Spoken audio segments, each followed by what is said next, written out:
আমরা এর আগের ভিডিওতে আলোচনা করেছি হচ্ছে কলনবিদ্যা। সেখানে কলনবিদ্যার সীমা পোর্শনটা নিয়ে আলোচনা করা হয়েছে। আজ আমরা কলনবিদ্যার অবকলন বা অন্তর্কলন নিয়ে আলোচনা করব। অন্তর্কলন বা অবকলন যে কনসেপ্টটা, সেই কনসেপ্টটার মধ্যে আমরা জানি যে এটি একটি বিশেষ ধরনের সীমার মান। ঠিক আছে, কোনো একটা অপেক্ষকের আমরা আগে সীমা বের করা শিখেছি। তো কোনো একটি অপেক্ষকের বিশেষ এক ধরনের সীমার মান, সেটাকে আমরা অন্তর্কলন বা অবকলন দিয়ে বুঝে থাকি। প্রথমত আমরা শিখব কোনো একটি নির্দিষ্ট বিন্দুতে অন্তর্কলন বা অবকলন বলতে কি বোঝায়। তো হেডিং দিয়ে দিচ্ছি, একটি নির্দিষ্ট বিন্দুতে একটি নির্দিষ্ট বিন্দুতে নির্দিষ্ট বিন্দুতে অবকলন বা অন্তর্কলন। ঠিক আছে, তো অন্তর্কলন হচ্ছে একটি প্রক্রিয়া, যে প্রক্রিয়ার সাহায্যে আমরা একটা লিমিটের মান বের করি। সেই লিমিটের মান বের করার প্রক্রিয়াটাকে বলা হয় অবকলন, এবং সেই লিমিটের মান যেটা হয় সেই মানটাকে আমরা বলি অবকল সহগ। ঠিক আছে, তো অবকলন থেকে প্রাপ্ত উত্তরটাকে বলা হয় অবকল সহগ। একই রকমভাবে অন্তর্কলন থেকে প্রাপ্ত উত্তরকে বলা হয় অন্তর্কলজ।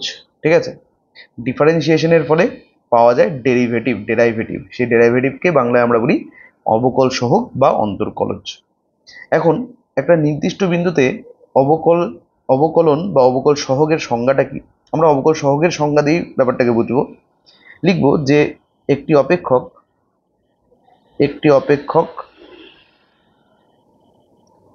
y f of x এর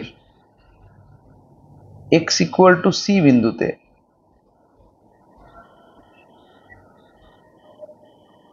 অবকল সহগ বা অন্তর্কলজ বলতে বোঝায়। অন্তর্কলজ বলতে একটি বিশেষ প্রকার সীমার মানকে বোঝায়। বিশেষ প্রকার সীমার মানকে বোঝানো হয়।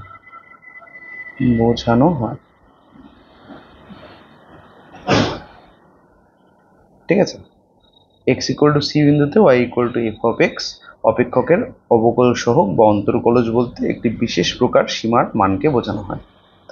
ঠিক আছে, যা কমাতে লিখি, যা f ড্যাশ c দ্বারা চিহ্নিত হয়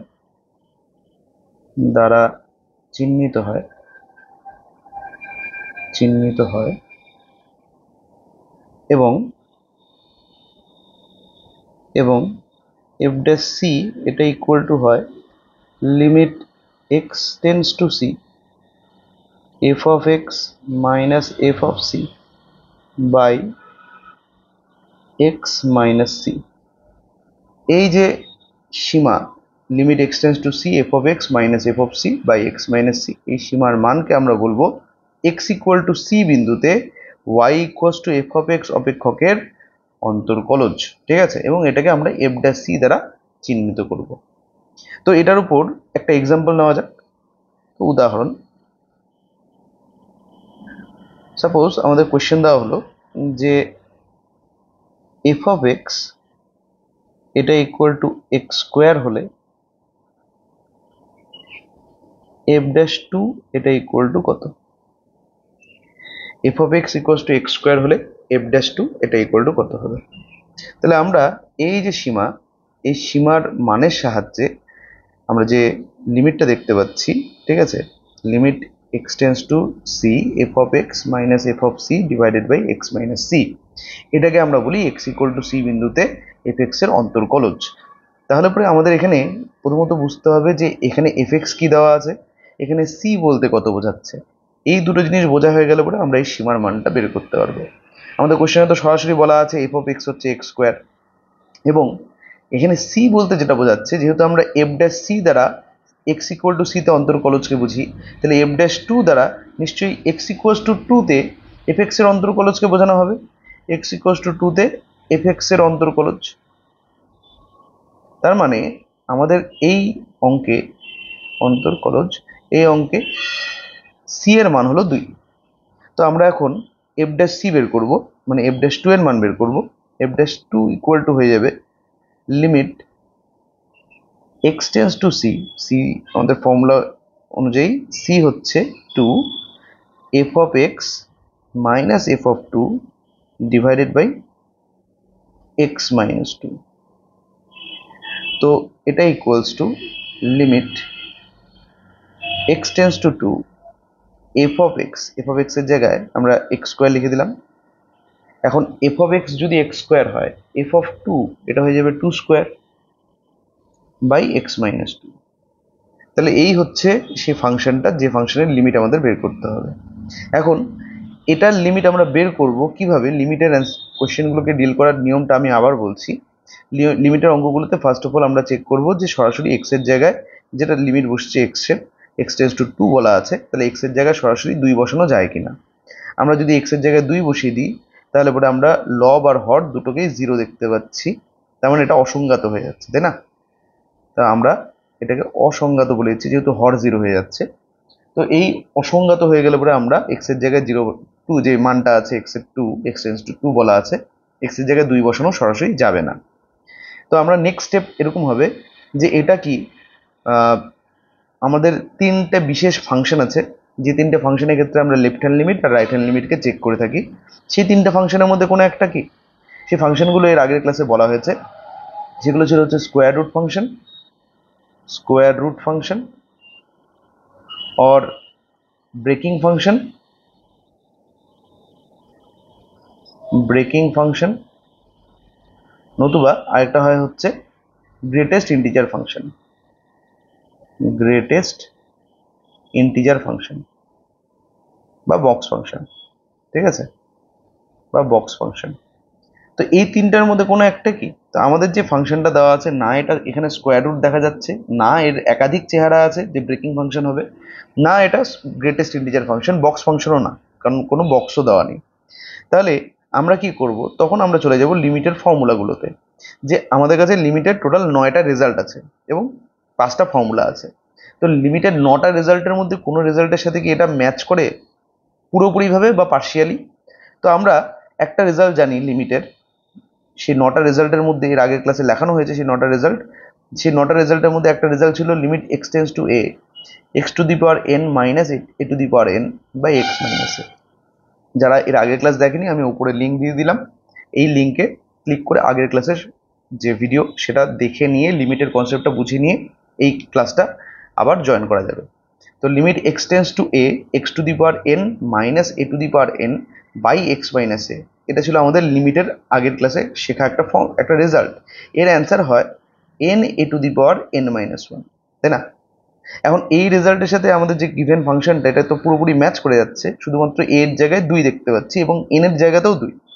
তাহলে এ এবং এন দুটো ভ্যালুই হচ্ছে আমাদের এই অঙ্কে 2 করে। তাহলে অ্যান্সারটা হয়ে যাবে N A to the power n minus one. তার মানে এন এর জায়গায় 2 আসলো এবং এ টু দি পাওয়ার মানে 2 to the power n minus one, 2 minus one, that is overall অ্যান্সারটা হয়ে যাচ্ছে 4। তাহলে আমরা যা বুঝলাম যে এক্স ইকুয়ালস টু 2 বিন্দুতে এফ এক্স এর অন্তর্কলজের মান হচ্ছে 4। তার মানে অবকল সহগ বা অন্তর্কলজ বলতে বেসিক্যালি আমরা এফ ড্যাশ সি এর মানকেই বুঝি, তাই না? এফ ড্যাশ সি এর মানকেই বলা হয় অবকল সহগ বা অন্তর্কলজ। এতটাই সোজা জিনিস। তারপরে সাপোজ আমাদের বললো, আমি একই রকম আরেকটা এক্সাম্পল দেখাচ্ছি। সাপোজ আমাদের বললো যে এফ অফ এক্স এটা ইকুয়াল টু সাইন এক্স যদি হয়, সাইন এক্স হলে x equal to pi by টুতে x equals to pi by টুতে এফ এক্স এর অন্তর্কলজের মান নির্ণয় করো। সাপোজ আমাদের এই কোশ্চেনটা দিয়েছে, অন্তর্কলজের মান নির্ণয় করো।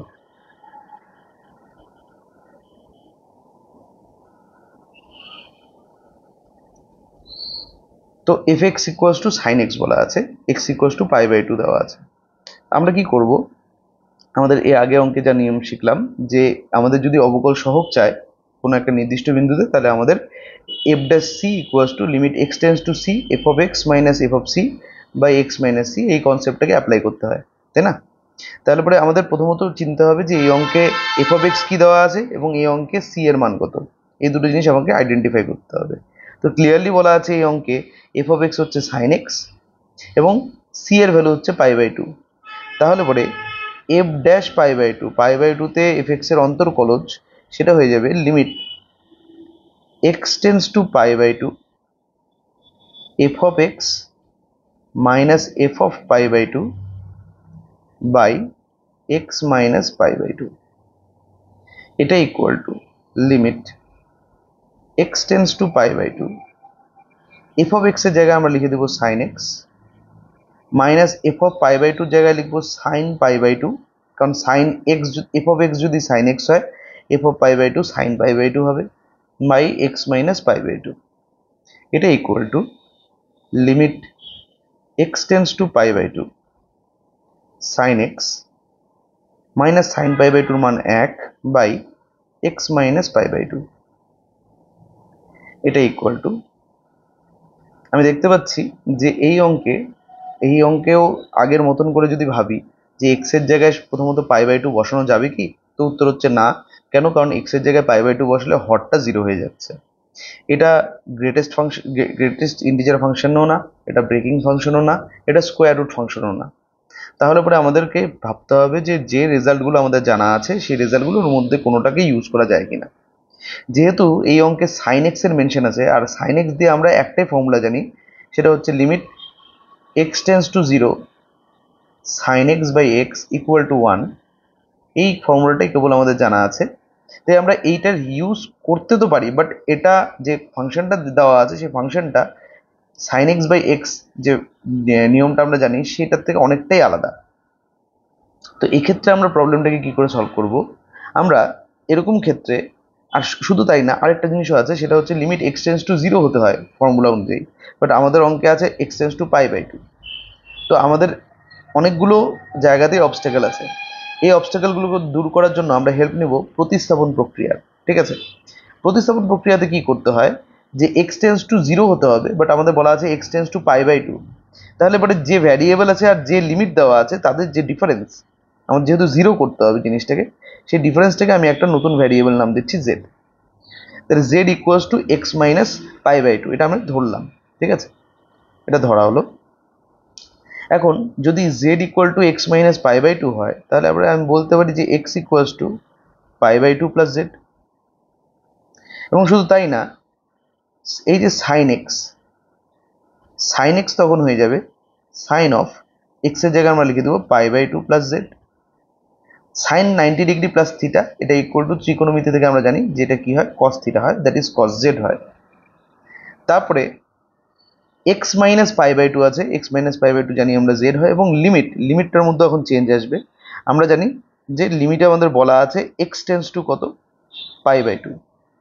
যদি এক্স টেন্স টু π/2 হয় তাহলে পরে জেড কিন্তু চেঞ্জ হয়ে যাবে। কি করে জেড চেঞ্জ হবে?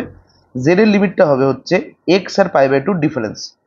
এক্স আর π/2 ডিফারেন্স হচ্ছে যত এক্স টেন্স টু π/2 হবে, মানে এক্স এর মান যত π/2 কাছে হবে, এই যে এক্স এর ভ্যালু π/2 কাছে যত হবে, তো π/2 মাইনাস π/2 তত 0-র কাছে চলে যেতে থাকবে। তাহলে আমি তখন বলবো যে জেড টেন্স টু তখন 0 হবে।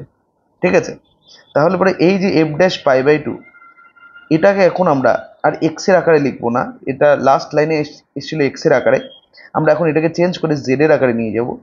আমরা লিখবো লিমিট জেড টেন্স টু 0, কারণ আমাদের জেড টেন্স টু 0 এসছে। আমরা সাইন এক্স লিখবো না, আমরা লিখবো cos z minus 1 by x minus π/2 কে লিখবো জেড।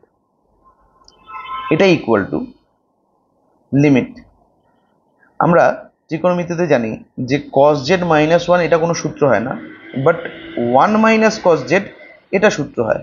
অংশকোণ চ্যাপ্টার থেকে আমরা পাই যে 1 মাইনাস কস জেড মানে হয় 2 সাইন স্কোয়ার জেড/2। ঠিক আছে, 2 সাইন স্কোয়ার জেড/2।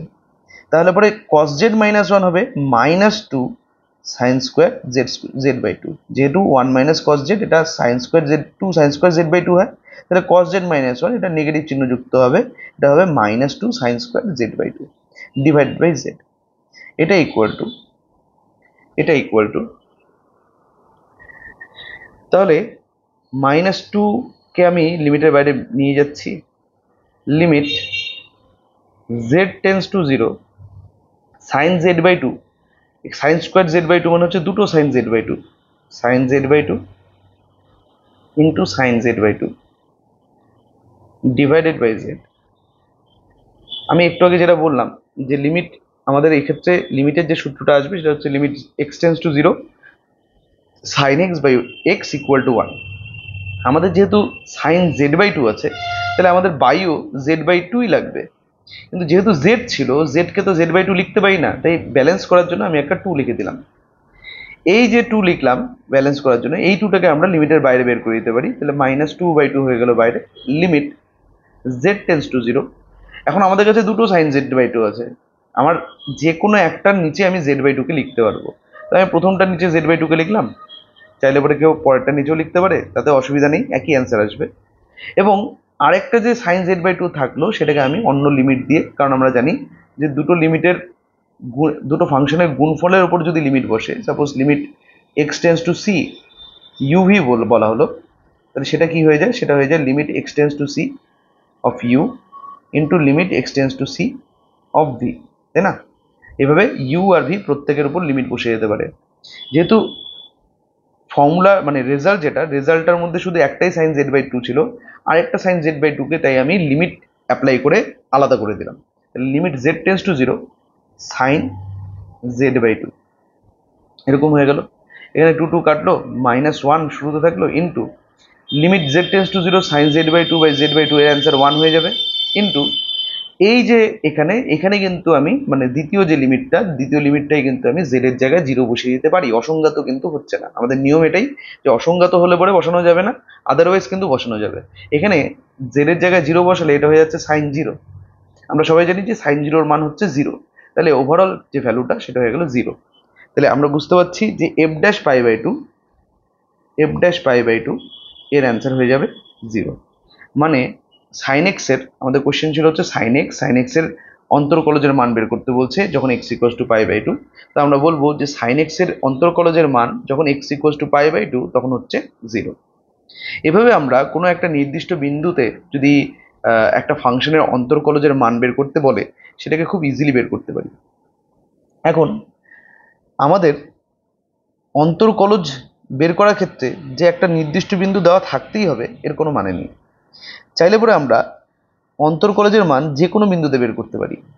তো আমরা নেক্সট যে টপিকটা আলোচনা করব সেটা হচ্ছে যে কোনো বিন্দুতে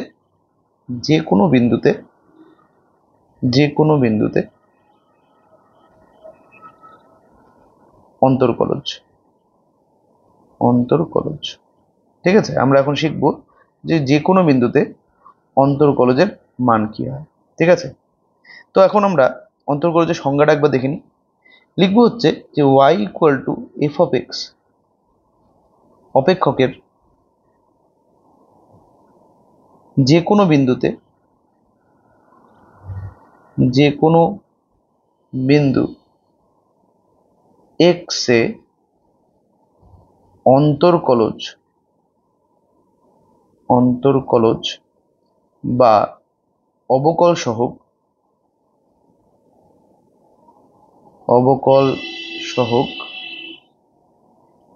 dy dx, এর উচ্চারণ হচ্ছে dy dx। হ্যাঁ, অনেকে এটা উচ্চারণ dy বাই dx করে, কিন্তু এর অ্যাকচুয়াল প্রনাউন্সিয়েশন হচ্ছে dy dx, বা f ড্যাশ x দ্বারা নির্দেশিত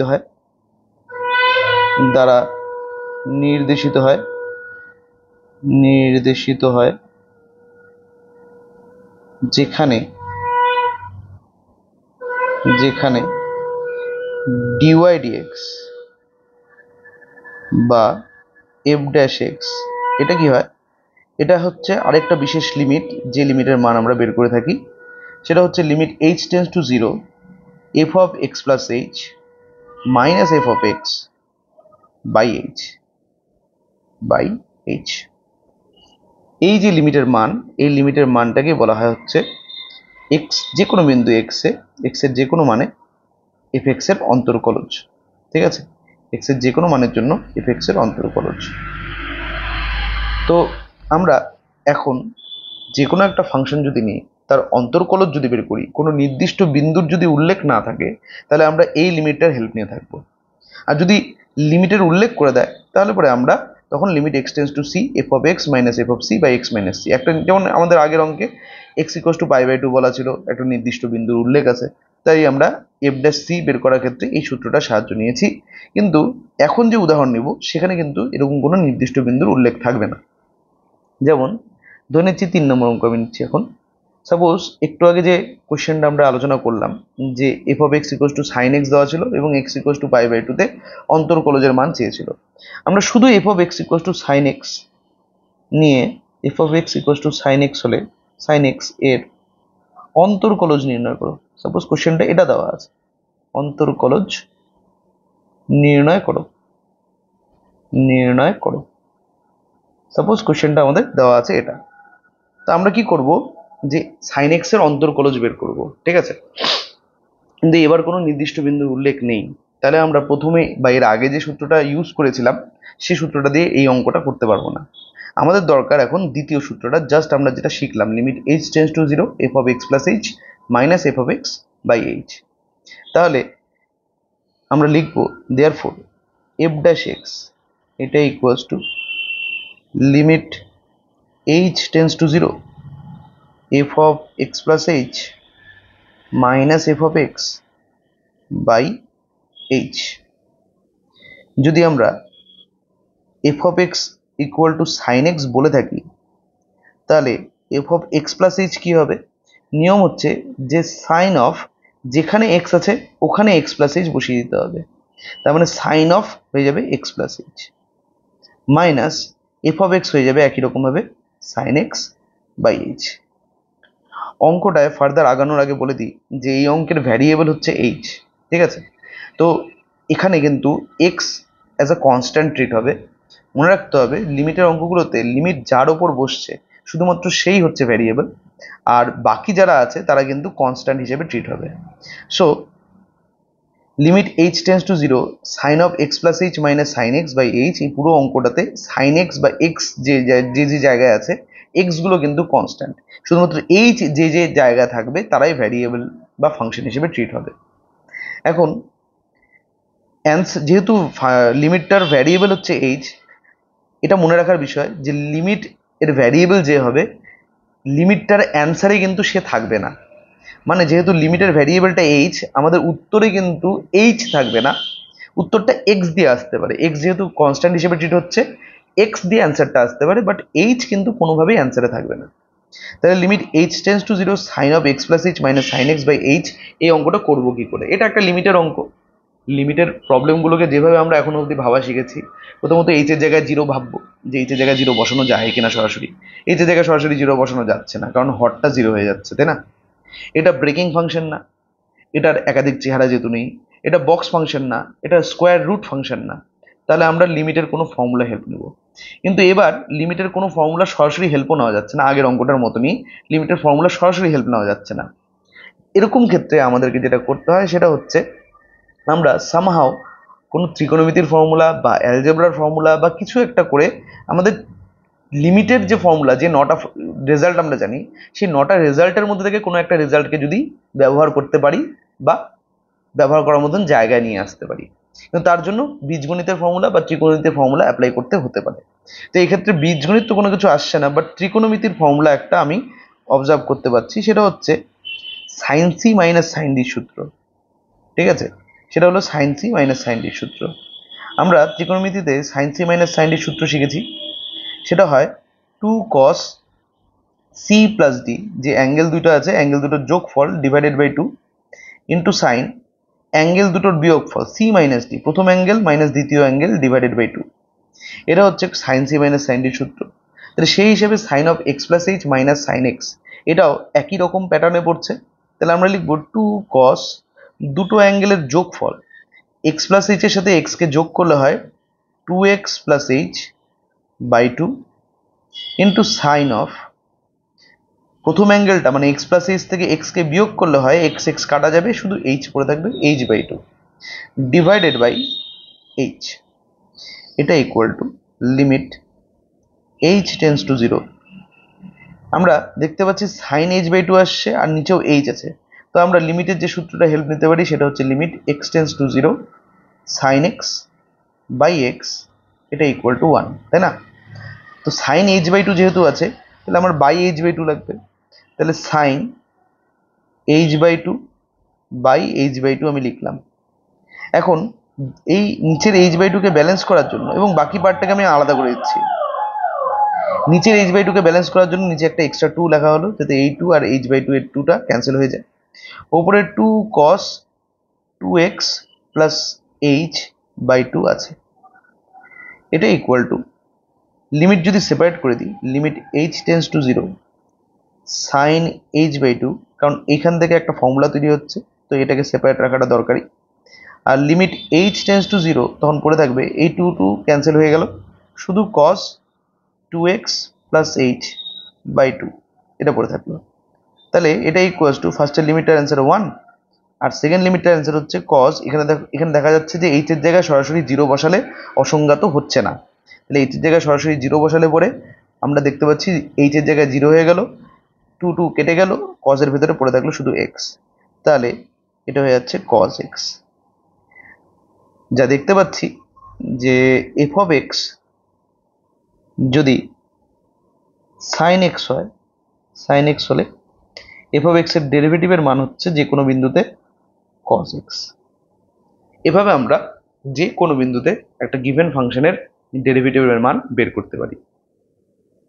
এখন এই টপিকটা যখন আলোচনা হলো, তারপরে এর আগের যে প্রবলেমটা ছিল আমাদের, এর আগের প্রবলেমে বলা ছিল x ইকুয়ালস টু π/2 তে সাইন x এর অন্তরকলজের মান, সাইন x এর অন্তরকলজ। তো এটা ছিল হচ্ছে আমাদের প্রিভিয়াস কোশ্চেন, তাই না? এখন এটাকে নিয়ে যদি আরেকবার ডিসকাশন করি, কিন্তু এবার আর ওই ফর্মুলা দিয়ে না, এবার আমরা জানি যে সাইন এক্স এর যে কোনো বিন্দুতে অন্তরকলজ কজ এক্স হয়, তাই না? তার মানে যদি ddx অফ সাইন এক্স করি, এটাকে ddx অফ সাইন এক্স বলা হবে, ddx অফ সাইন এক্স এর অ্যান্সার হয় কজ এক্স, যে কোনো বিন্দুতে সাইন এক্স এর অন্তরকলজ কজ এক্স হয়। তাহলে এক্স ইকুয়ালস টু π/2 তে ddx অফ সাইন এক্স মানে সাইন এক্স এর অন্তরকলজের মান আমরা কি করব, কজ এক্স এর জায়গায় π/2 লিখে দেবো। তা cos x এর জায়গায় π/2 লিখলে cos π/2 দ্যাট ইজ ভ্যালুটা আমরা জানি কত হয়, 0 হয়, কারণ cos 90 এর মান হচ্ছে 0। তো আমি দেখতে পাচ্ছি x ইকুয়ালস টু π/2 তে sin x এর অন্তরকলজের মান 0 হলো, এবং সেটা এক লাইনে বেরিয়ে গেল। আমরা এর আগের যে অঙ্কটা করেছিলাম সেটা সেটা তো আমাদের sin x এর অন্তরকলজ 0 এসেছিল, বাট লিমিটের সূত্র দিয়ে দেখতে পাচ্ছি সেটা অনেকটাই লেবোরিয়াস হয়েছিল, অনেকটাই লেন্দি হয়েছিল, তাই না? তো আমরা একটা কাজ করতে পারি, আমরা যদি এরকম কতগুলো স্ট্যান্ডার্ড ফাংশন নিই, suppose sine X, cos X, tan X, এরকম করে কতগুলো স্ট্যান্ডার্ড ফাংশন নিই, এবং ওদের অন্তরকলজের যদি ভ্যালুগুলোকে আমরা জানতে পারি, তাহলে পরে আমরা সেই অন্তরকলজের মান যে কোনো বিন্দুতে আমাদের কাছে চাওয়া হোক না কেন, সেই অন্তরকলজের মানগুলো প্রোভাইড করতে পারি। এবং শুধু তাই না, ওই কতগুলো স্ট্যান্ডার্ড রেজাল্ট আছে এরকমই, যে রেজাল্টগুলোকে একবার যদি আমরা জেনে নিই এবং মনে রাখতে পারি, তাহলে পরে ফার্দার কমপ্লিকেটেড ফাংশনগুলো, মানে ওই ফাংশনগুলো দিয়েই তৈরি আরো অন্যান্য কমপ্লিকেটেড বা কঠিন ফাংশনগুলোকে আমরা ইজিলি ট্যাকেল করতে পারবো, তাদের ডেরিভেটিভগুলোকে ইজিলি বের করতে পারবো। তার জন্য আমাদের এই কতগুলো রেজাল্ট আছে সেই রেজাল্টগুলো জানা দরকার, ঠিক আছে? তো আমি দিচ্ছি হেডিং ইম্পর্টেন্ট রেজাল্টস, ঠিক আছে? Important results.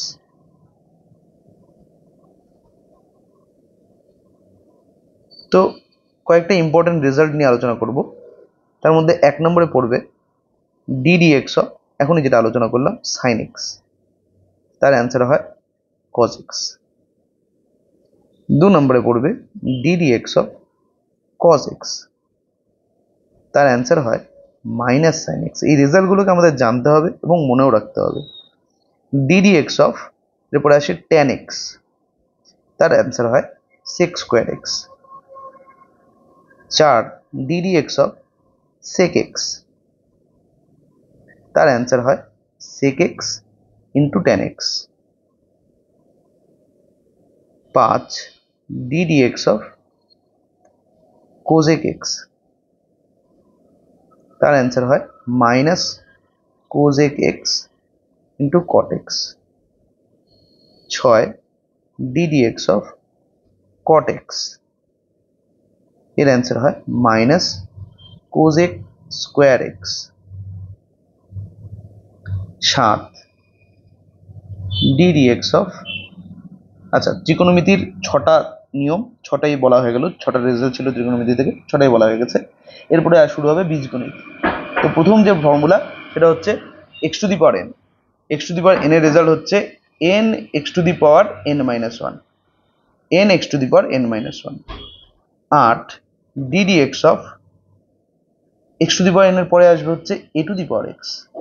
A to the power x এর অ্যান্সার হয় a to the power x into log base a, নয় D D x of e to the power x. E to the power x এর answer হয় e to the power x itself. 10 d D x of log x.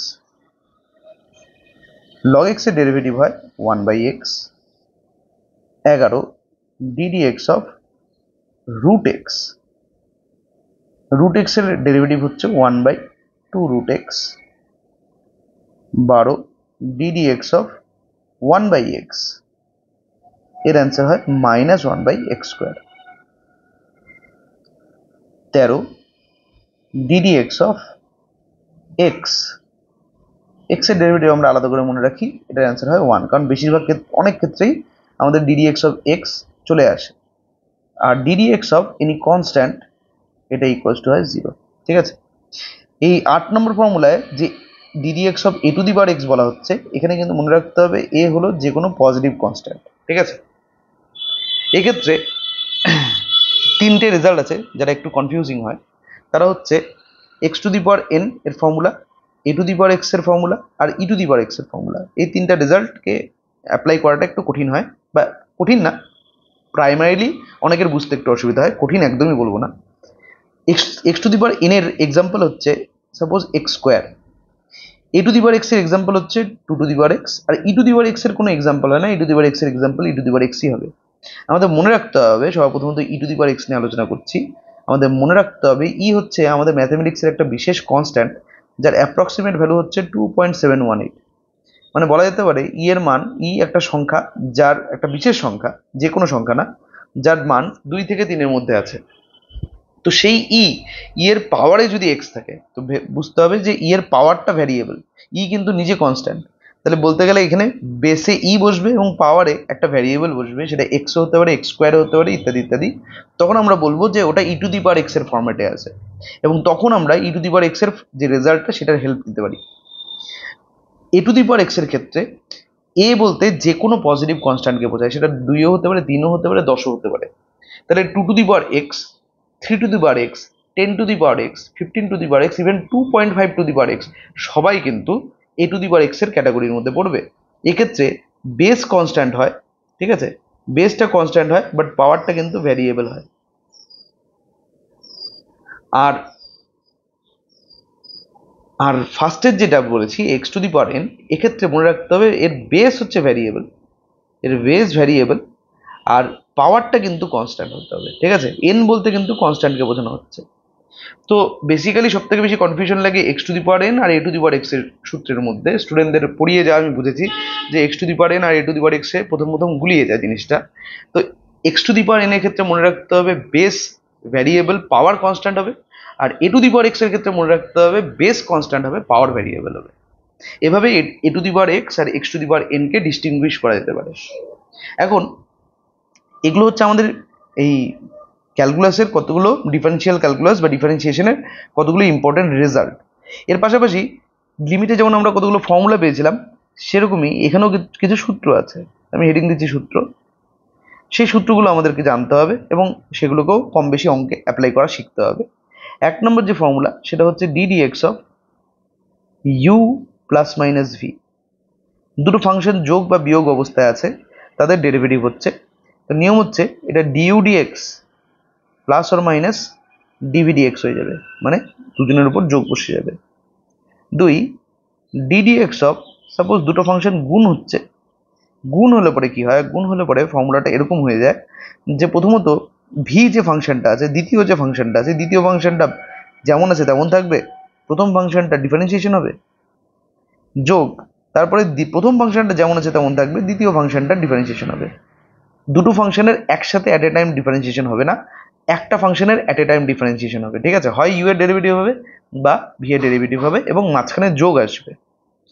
3 ddx of u by v. যদি ভাগ থাকে, ভাগ হলে পরে আমরা উপরের ফাংশনটাকে বলবো ফার্স্ট ফাংশন আর ভি কে বলবো সেকেন্ড ফাংশন। তো নিয়ম হচ্ছে এটা যে হরে হচ্ছে ভি স্কোয়ার বসবে, ভি স্কোয়ার মানে হচ্ছে দ্বিতীয় ফাংশনের স্কোয়ার, ওপরে হবে v into du dx minus u into dv dx, v into du dx minus u into dv dx. আর 4 ddx of k u, ddx of k u মানে হচ্ছে কনস্ট্যান্ট ইন্টু একটা ভ্যারিয়েবল, সেক্ষেত্রে কি হয় কনস্ট্যান্টটা বেরিয়ে যায় ইন্টু ডিউ ডিএক্স হয়, মানে কনস্ট্যান্ট ইন্টু ভ্যারিয়েবল থাকলেও কনস্ট্যান্টটা বেরিয়ে যাবে, ঠিক আছে, কনস্ট্যান্টটা বেরিয়ে যাবে আর ভ্যারিয়েবলটা ডিফারেন্সিয়েশন হবে। তো এই 4টা সূত্র আছে, যে 4টা সূত্র ডিফারেন্সিয়েশনের সূত্র হিসেবে পরিচিত। আমাদেরকে এই রেজাল্ট এবং এই সূত্র, এই টোটাল 14টা রেজাল্ট আছে এবং টোটাল 4টা সূত্র আছে, এই 14টা রেজাল্ট আর 4টা সূত্র দিয়ে অঙ্ক করা শিখতে হবে, ঠিক আছে, কি করে প্রবলেমগুলোতে এই সূত্র এবং এই রেজাল্টগুলোকে অ্যাপ্লাই করা হয়। তো তার জন্য আমি কিছু কোশ্চেন নিচ্ছি। আমাদের লাস্ট নাম্বারিং কত হয়েছিল? আমাদের লাস্ট নাম্বারিং হয়েছিল 3-এ, তাহলে 4 নম্বর কোশ্চেন আমি নিচ্ছি। সর্বপ্রথমত বেসিকটা একটু শিখি।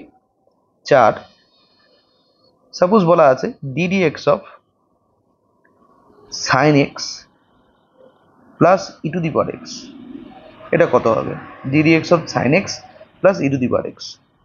তো নিয়ম হচ্ছে যে দুটো ফাংশন যোগ হচ্ছে, যোগের ডিফারেন্সিয়েশন হচ্ছে। তো যোগের ডিফারেন্সিয়েশন হলে কি হয় আমরা জানি যে 1 নম্বর সূত্র অনুযায়ী, সূত্র 1 নম্বর অনুযায়ী যে দুটো ফাংশন যোগ যদি হয় তার ডেরিভেটিভ যদি হয় তাহলে এটা du dx plus dv dx হয়ে যায়, মানে প্রত্যেকটা ফাংশনের ডিফারেন্সিয়েশন হয়ে যায়। তাহলে এই ক্ষেত্রেও ডিডিএক্স কথাটা সাইন এক্স এর উপর বসে যাবে, আবার ই টু দি পাওয়ার এক্স এর উপর বসে যাবে। তাহলে সাইন এক্স এর ডেরিভেটিভ কি হয়? সাইন এক্স এর ডেরিভেটিভ হয় কজ এক্স, আর ই টু দি পাওয়ার এক্স এর ডেরিভেটিভ আমরা লিস্ট অনুযায়ী জানি ই টু দি পাওয়ার এক্সই হয়। তাহলে অ্যান্সারটা হয়ে গেল cos x plus e to the power x. Suppose আমাদের বললো যে আমাদের বলা হলো ddx of e to the power x into sine x, এই ডিফারেন্সিয়েশনটা করতে বললো, যোগ না দিয়ে আমাদের গুণ দিল। তখন আমাদেরকে বুঝতে হবে যে এখানে গুণের সূত্র অ্যাপ্লাই হবে। আগে দেখতে হবে ফাংশনগুলোর মধ্যে ফাংশনগুলো কি হয়ে আছে একে অপরের সাথে। যেহেতু ফাংশনগুলো একে অপরের সাথে গুণ হয়ে আছে, তো আমরা গুণের সূত্র অ্যাপ্লাই করব। তো গুণের সূত্র অনুযায়ী ফার্স্টে কি হবে? প্রথমত পরের যে ফাংশন, দ্বিতীয় যে ফাংশনটা আছে ওটার কিছুই হবে না, ওটা যেমন আছে তেমন থাকবে। প্রথম ফাংশনটা ডিফারেন্সিয়েশন হবে, মানে ডিডিএক্স হবে ই টু দি পাওয়ার এক্স হবে, যোগ তারপরে প্রথম ফাংশনটার কিছু হবে না, দ্বিতীয় ফাংশনটার ডিফারেন্সিয়েশন হবে, ডিডিএক্স অফ সাইন এক্স হয়ে যাবে। E to the power x এর derivative e to the power এক্সই হয়, তাহলে e to the power x into sine x হয়ে গেল, plus e to the power x into sine x এর derivative হয় কজ এক্স। তাহলে অ্যান্সারটা হয়ে গেল e to the power x into sine x plus e to the power x into cos x. 6 ddx of e to the power x by sin x, ddx of e to the power x by sin x, যদি by sin x হয় তাহলে কি হবে? হরে যেটা আছে মানে sin x আছে হরে, তো sin x এর স্কোয়ার হয়ে যাবে, মানে sin স্কোয়ার x হয়ে যাবে।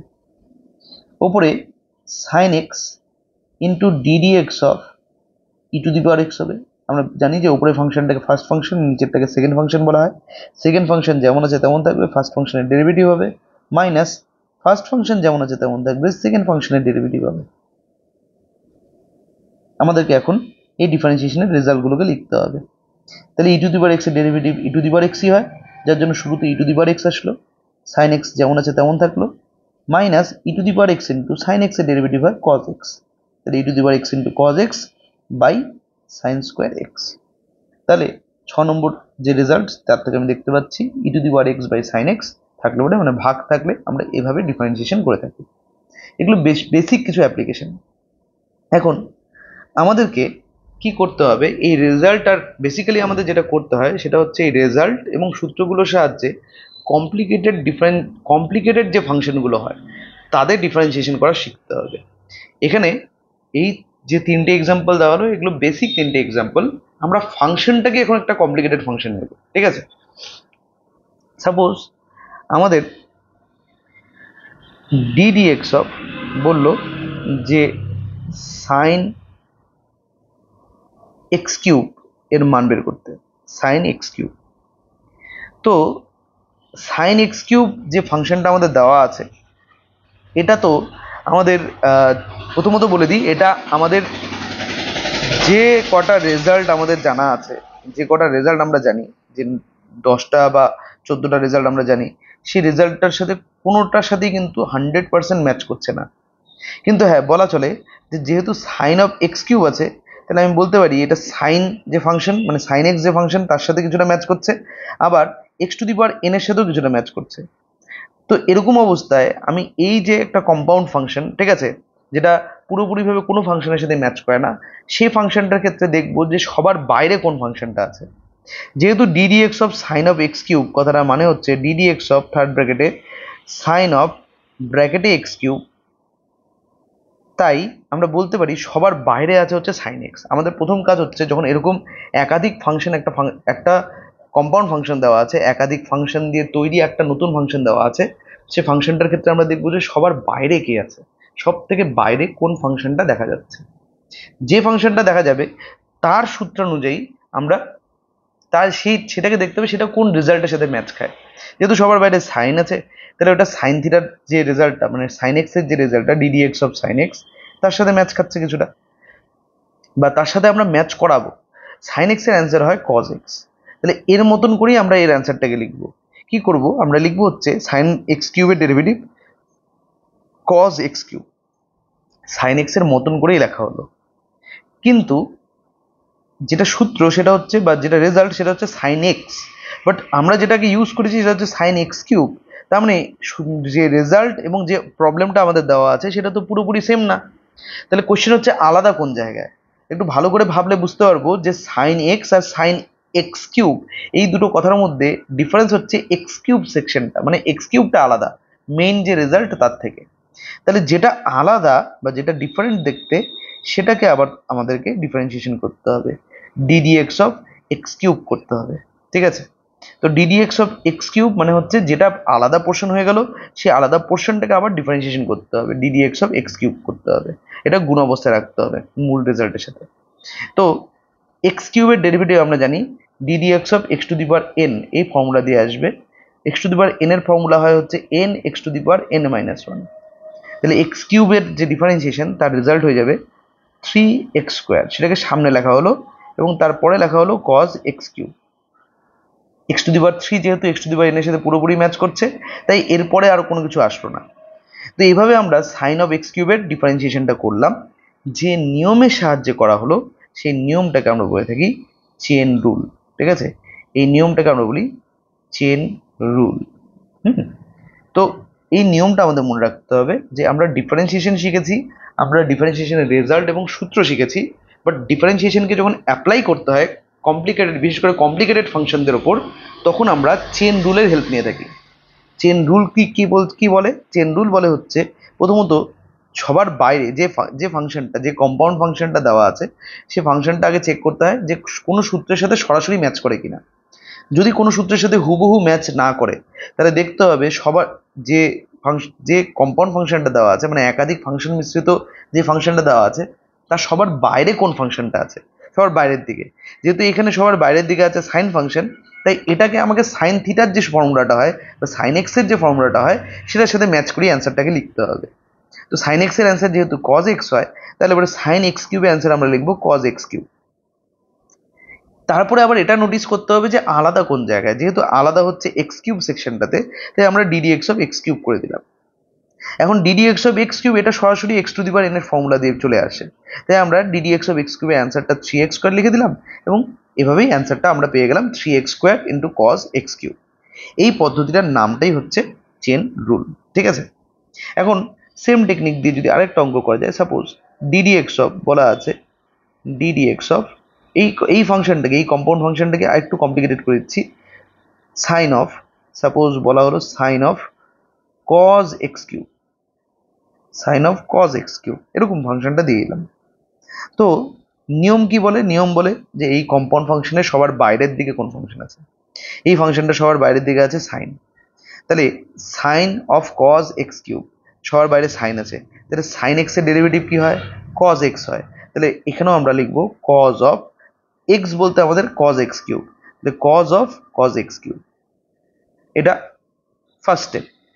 সেকেন্ড স্টেপ হচ্ছে আলাদা কোন জায়গায়, আলাদা হচ্ছে কজ এক্স কিউব সেকশনটাতে না, কারণ আমরা সাইন এক্স এর ডেরিভেটিভ জানি কজ এক্স হয়, বাট সাইন এখানে এক্স তো নেই, এখানে এক্স এর জায়গায় বরঞ্চ দেখতে পাচ্ছি কজ এক্স কিউব আছে, তাহলে আলাদা হয়ে যাচ্ছে রেজাল্টের থেকে কজ এক্স কিউব সেকশনটাতে, তাহলে আমরা DD x of cos x cube লিখে দিব, হলো? এটা equal to cos of cos x cube into, এখন কজ এক্স কিউবের ডেরিভেটিভ এটাও একটা কম্পাউন্ড ফাংশন, কারণ বাইরে আছে কজ, ভেতরে আছে এক্স কিউব, বাইরে যেহেতু কজ আছে তাই কজ থিটার যে ডেরিভেটিভ হয় আমরা জানি DD x of cos x কি হয়, DD x of cos x হয় মাইনাস সাইন এক্স, তাই না? রেজাল্টে দেওয়া আছে DD x of cos x হচ্ছে মাইনাস সাইন এক্স, তাহলে কজ এক্স কিউবের ডেরিভেটিভ কি হবে, সেকেন্ড ব্র্যাকেটে আমি লিখছি মাইনাস সাইন এক্স কিউব, তাই না? কিন্তু আলাদা কোন জায়গায়, আলাদা আবার ওই এক্স কিউব সেকশনটাতে, তাহলে DD x of x cube হয়ে যাবে, এটা ইকুয়াল টু এক্স কিউবের ডেরিভেটিভ হচ্ছে 3x স্কোয়ার, তাই না? তাহলে পরে আমরা সবার সামনে একটা মাইনাস দেব, তারপরে 3x স্কোয়ার লিখে দিই, তারপরে ব্র্যাকেটে লিখে হচ্ছে সাইন এক্স কিউব যেটা পেয়েছি একটু আগে, আর সবার শেষে লিখে হচ্ছে কজ অফ এক্স কিউব। এই হয়ে গেল আমাদের ডিফারেন্সিয়েশনের অ্যান্সার। তাহলে এইভাবে আমরা কমপ্লিকেটেড ফাংশনগুলোর ডিফারেন্সিয়েশন করতে পারি। সাপোজ আমি কোয়েশ্চেন দিলাম যে ডিডি এক্স অফ বলা হলো log of 3x square plus 2। আমার যারা ভিডিও দেখছে তাদের কাছে এই প্রশ্ন যে log of 3x square plus 2 এই ফাংশনটার ডিফারেন্সিয়েশন চেন রুলের সাহায্যে কি হবে, যদি আগের টপিকগুলো বোঝা যায় তাহলে পরে এই কোশ্চেনটা নিশ্চয়ই পারা যাবে, যে log of 3x square plus 2 এর ডেরিভেটিভ কি হবে সেটাকে কমেন্ট বক্সে কমেন্ট করে লেখার যেন হোক, এবং যার অ্যান্সারটা ঠিক হবে তার অ্যান্সারের পাশে আমি রাইট হার্ট চিহ্ন দিয়ে দেবো, রাইট চিহ্ন তো তার উপায় নেই, হার্ট চিহ্ন দিয়ে দেবো যাতে সকলে বুঝতে পারে যে সঠিক অ্যান্সার কি ছিল। চলে যাচ্ছি নেক্সট টপিকে। চেন রুল শেখার পরে আমাদের লাস্ট যে টপিকটা আলোচনা হবে তার নাম হচ্ছে লাপিটালস রুল। এটার স্পেলিং হচ্ছে এল হসপিটালস রুল, কিন্তু এর অ্যাকচুয়াল উচ্চারণ হচ্ছে লাপিটাল, ঠিক আছে? লাপিটালস রুল বা এল হসপিটালস রুল।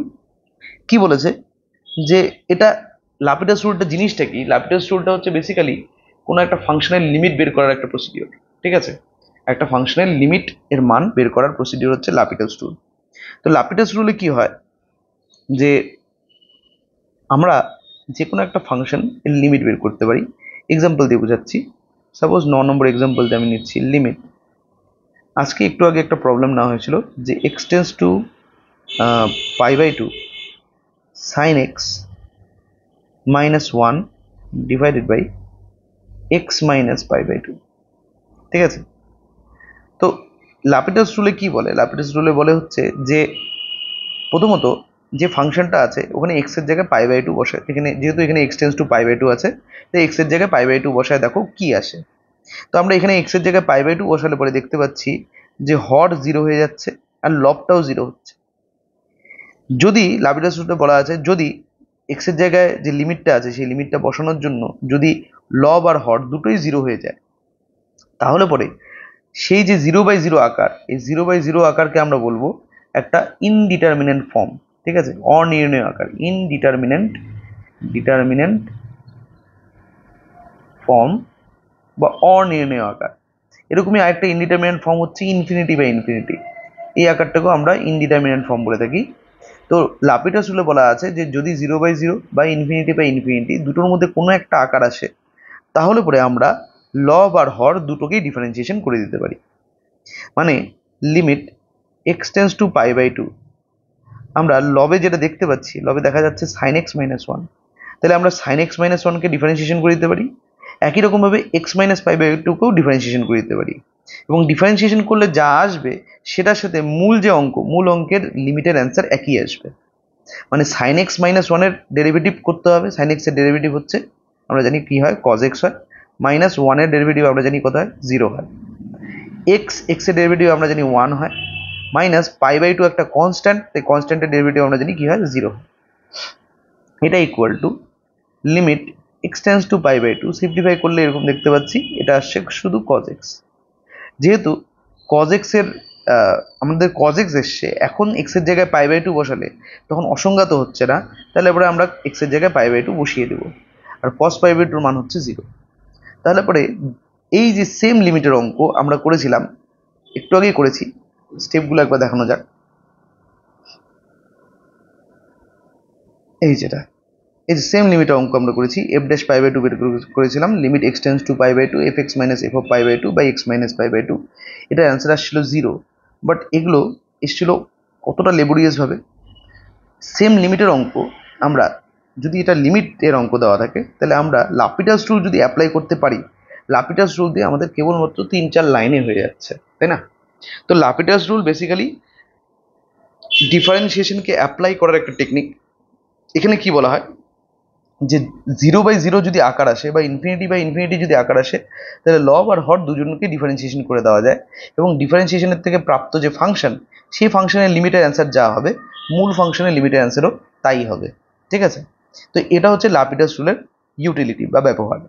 আমরা লাপিটাস রুলের উপর যদি আরেকটা অঙ্ক নিই, সাপোজ 10 নম্বর কোশ্চেন আমাদের বলা হচ্ছে যে limit x tends to, suppose বলা আছে যে x টেন্স টু বলছি 0 1 minus cos x by x, এরকম একটা ফাংশন আমি নিচ্ছি। লাপিটাস রুল অ্যাপ্লাই করার প্রথম নিয়মই হচ্ছে x এর জায়গায় 0 বসিয়ে দেখতে হবে কি আসে। যেহেতু x এর জায়গায় 0 বসালে হর 0 হচ্ছে, এবং x এর জায়গায় 0 বসালে লবও 0 হয়ে যাচ্ছে, 1 মাইনাস cos 0 মানে 0 হয়। তাহলে পরে 0/0 আকার যেহেতু আসছে, মনে রাখতে হবে 0/0 বা ইনফিনিটি আকারে এলে তবেই কিন্তু লাপিটাস রুলটা ব্যবহার করা যাবে। এই দুটো আকারের মধ্যে কোনো একটা আকার যদি না আসে, 0/0 আকার আসতে হবে বা ইনফিনিটি আকারই আসতে হবে। যদি এই দুটার মধ্যে কোনো একটা আকার না আসে, তাহলে পরে কিন্তু আমরা লাপিটাল রুল ব্যবহার করতে পারবো না। এক্ষেত্রে আমরা যেহেতু 0/0 আকার পাচ্ছি, লাপিটাল রুল ব্যবহার করতে পারবো। লাপিটালের নিয়ম অনুযায়ী উপরে আর নিচে দুই জায়গাতে ডিফারেন্সিয়েশন করে দেওয়া যায়। 1 এর ডেরিভেটিভ 0 মাইনাস cos x এর ডেরিভেটিভ আমরা শিখেছি কি হয়, মাইনাস সাইন x, আজকে শেখা হয়েছে। x এর ডেরিভেটিভ হচ্ছে 1, তাহলে অ্যান্সারটা হয়ে যাচ্ছে limit x tends to 0 of, এখানে ওভারঅল হয়ে যাচ্ছে অ্যান্সারটা সাইন এক্স। আর সাইন এক্সের এক্সের জায়গায় যদি 0 বসানো হয়, অসংজ্ঞাত হয় না, তাই আমরা এটাকে সাইন 0 লিখবো, অ্যান্সারটা হয়ে যাচ্ছে 0। তাহলে এভাবে আমরা যে কোনো প্রবলেমকে ডিল করতে পারি। ঠিক আছে? যদি কোয়েশ্চেন এটা হতো, 11 নম্বর কোয়েশ্চেনটা সকলের জন্য থাকলো যে লিমিট x টেন্স টু 0 যদি 1 minus cos x by x না দিয়ে যদি x স্কোয়ার থাকতো, তাহলে পরে অ্যান্সারটা কি আসতো?